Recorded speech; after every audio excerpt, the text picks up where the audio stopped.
Oh, hello there. Yes, well, yesterday was April Fool's Day, wasn't it? Yes.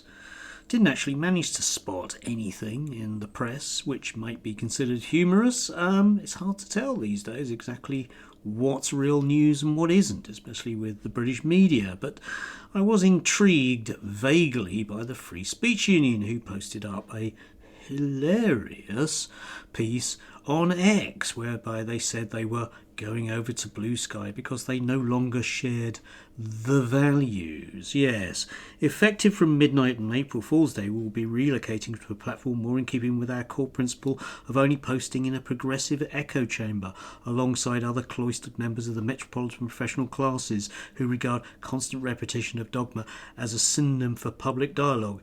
You will therefore soon be able to find us on Blue Sky. Yes.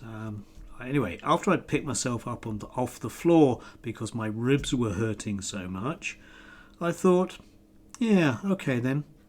But you see, the thing about Free Speech Union, of course, is that they do neatly line up with the values of X, in that they're very, very, very concerned with free speech about certain things and then completely ignore other ones. At the Reform due to launch their local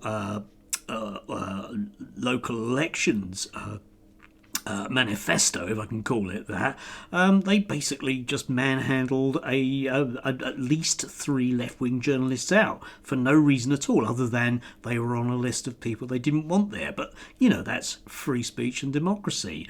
And, of course, the major news yesterday was at least at the beginning of the day, was about the notion that the Americans, the Trump regime, want Britain to make sure that Christians can basically bother people outside abortion clinics. We had this from the Times. Trump team monitoring anti-abortion free speech cases in the UK. Ministers said the case of Livia Tossey-Bolt, who was being prosecuted over a peaceful protest outside an abortion clinic, had not been discussed in tariff talks. Well, no, of course it hasn't, because we're dealing with a bunch of people in America who are acting like kings. Think about that as a historical parallel. Yeah, easily. But anyway, yeah, and of course it just is capricious. So on any given day, they'll find reasons why we shouldn't deal with them. Now, if you think about it logically, the thing to do, therefore, is just to simply walk away. But the British establishment, the majority of them, particularly those right-leaning people, have been banking on the idea that we can make a trade deal with the US, which, of course, we're not going to do. They're simply going to not care. They don't care about us or Canada or Mexico. They want some sort of greater American federation across the whole of the north of the continent, and the rest of us can just go to hell.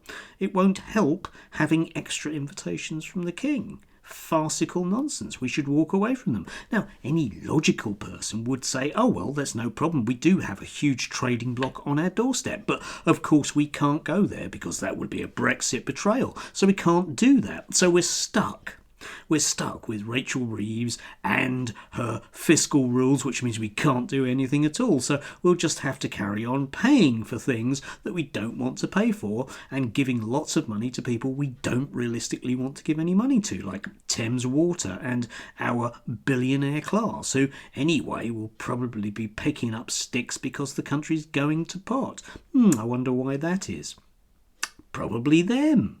Yes, we don't have anything like an adult discussion about anything in this country because there are so many taboo areas, those, areas that we're not allowed to go into, because although we have complete free speech, oh, thank God for that, says the Free Speech Union, we're not allowed to talk about various things. And, in my way of thinking, exactly the way that we are was summed up by Jacob Rees-Mogg yesterday, who posted this from his The Moga log.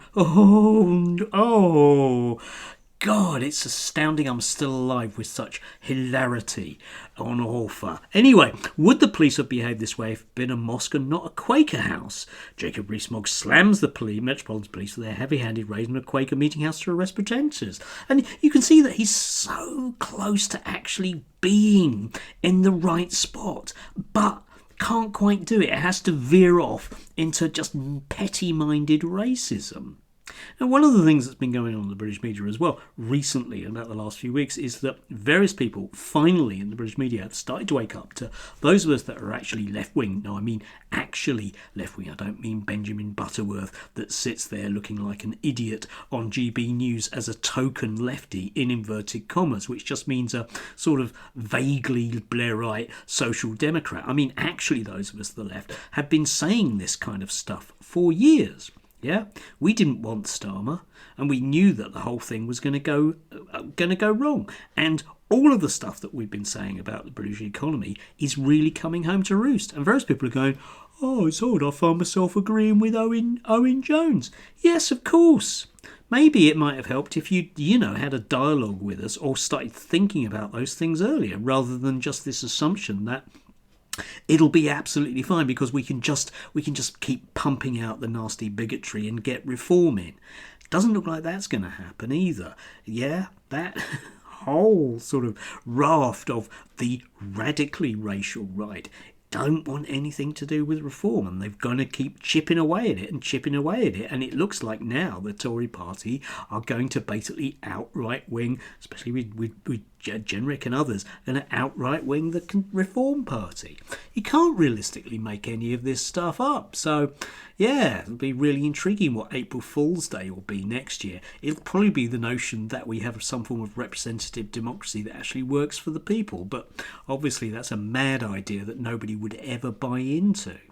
Do have a gorgeous one. Enjoy. Very, very, very close to a bit of time off. Looking forward to it.